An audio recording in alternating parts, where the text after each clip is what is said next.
માતાજી મિત્રો, સ્વાગત છે આજના નવા બ્લોગ વિડીયોમાં।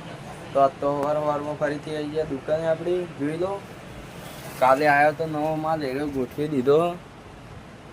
આયરું જોઈ લો નેચરે।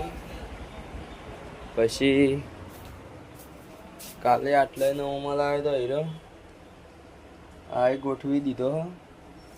તો હું પૌવાહી જોઈ લો, આ એ બધું છે મગને દાળને એરી બધું ચોખાને બધું। આ ચણાની દાળ તો આ બધું એ ગોઠવી દીધું છે। કાલે આવી હતી આ મેગી, આયરી 10 વાળી છે અને એક આટલા છે આયરી 30 વાળી છે। અને કાલે આ બિસ્કિટ નવા આવ્યા હતા, આયરા જોઈ લો, તો એરા ગોઠવ્યા હતા। અને આ મસાલા નેર્યા હતા, આયરા પાણીપુરીના નેર્યા તો એ ગોઠવી દીધા।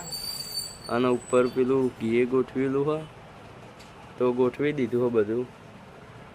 તો જય માતાજી મિત્રો, સ્વાગત છે તમારું આજના નવા બ્લોગ વિડીયોમાં। તો આપણે આજે કમ્પેરિઝન કરવાના છીએ મેગીનું। તો આ મેગી છે 10 વાળી અને આયરી મેગી છે 30 વાળી। તો વાત કરીએ આના વજનની, તો અમાય વજન આવશે 52 ગ્રામ અને અમાય આવશે 150 ગ્રામ। એટલે જોવા જઈએ તો વજનમાં તો 10 વાળી સારી કહેવાય, કેમ કે 52 ગ્રામ જ આવે। એટલે 30 રૂપિયાની લઈએ તો 156 ગ્રામ થાય। તો આયરી 30 વાળી કરતાં આયરી મેગી બેસ્ટ રહે।